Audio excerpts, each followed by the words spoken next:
Wars have destroyed cities, ended millions of lives, and reshaped the entire world map forever. But somewhere behind every battlefield, someone is counting profits quietly. This is not a conspiracy theory or a dark fantasy from a movie. This is simply how modern warfare has always worked throughout human history. While soldiers bleed and civilians flee, certain industries experience their greatest financial growth ever. So let us find out exactly who makes money when the world starts burning. The most obvious answer is the weapons manufacturers, and they are not hiding it. Companies like Lockheed Martin, Raytheon, Northrop Grumman, and BAE Systems exist for one purpose. They design, build, and sell weapons to governments around the entire world. When a war starts, governments suddenly need far more than they currently have. Defense contracts jump overnight, and these companies receive billions in new orders quickly. Their stock prices rise almost immediately after any major conflict is announced publicly. This is not speculation, it is publicly available financial data anyone can check. During the Iraq War, Lockheed Martin's revenue grew by tens of billions annually. Raytheon saw similar explosive growth during every major conflict period. These companies do not hope for peace because peace is genuinely bad for business. But weapons companies are just the beginning of this very deep story. Private military contractors are another massive industry that thrives during war. Companies like the old Blackwater, now called Academy, supply armed personnel to governments. They provide security, logistics, training, and sometimes direct combat support in conflict zones.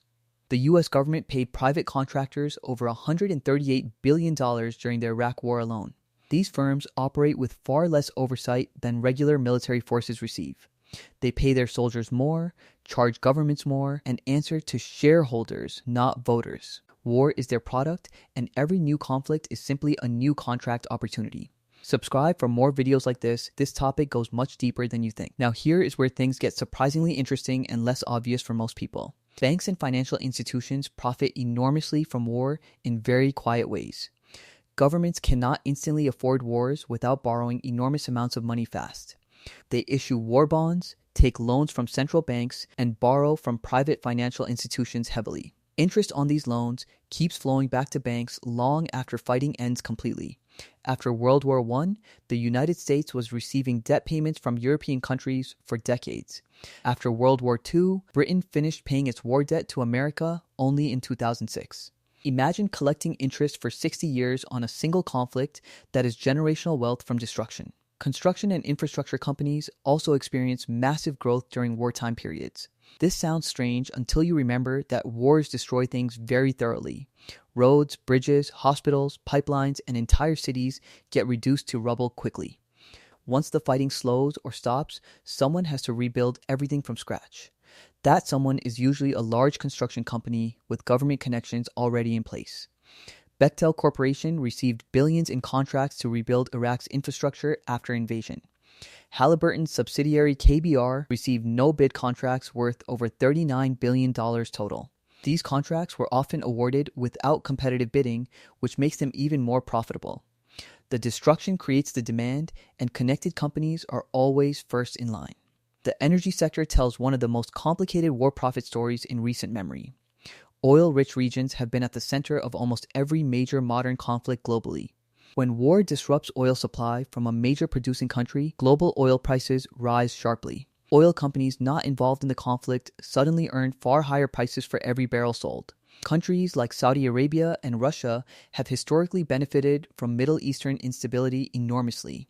Energy traders who bet on price movements during conflicts can make fortunes in days. The war does not even need to touch the profiting country for them to gain financially. Proximity to conflict is enough to shift global energy markets in profitable directions quickly. Pharmaceutical and medical supply companies face a grimmer but equally real financial reality in wartime. Hospitals fill up, field medics need supplies, and governments buy medicine in enormous quantities urgently. The demand for painkillers, antibiotics, surgical tools, and blood products spikes dramatically during conflict. Companies that supply these products see revenues climb regardless of which side is winning. This does not make them villains medicine saves lives, but it does make them war profiteers in a technical sense. The business model functions better when the patient volume is catastrophically high everywhere. Technology companies have become the newest major beneficiaries of modern warfare today. Drones, surveillance systems, AI targeting software, and cybersecurity tools are now battlefield essentials. Companies like Palantir built their entire early business on government intelligence and military contracts. Amazon Web Services hosts classified military data through multi-billion-dollar cloud contracts currently. Google, despite internal employee protests, has participated in military AI projects before. The line between Silicon Valley and the defense industry is now almost completely invisible. A startup building facial recognition software can quickly become a key military intelligence asset.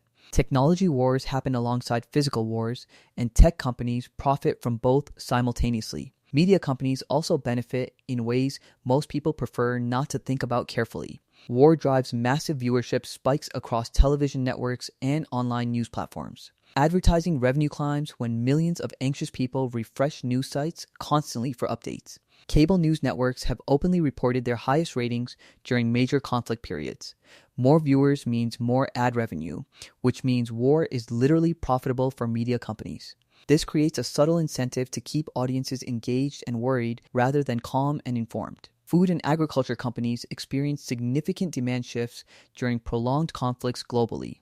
Sanctions, trade disruptions, and supply chain breakdowns send commodity prices climbing sharply upward. Countries scramble to secure grain, cooking oil, and fertilizer when supply routes are threatened. During the Russia-Ukraine war, global wheat prices jumped over 50% within weeks only. Companies holding large commodity stockpiles suddenly found themselves sitting on enormously valuable assets. Speculators who correctly anticipated supply disruptions made fortunes in commodity futures trading markets.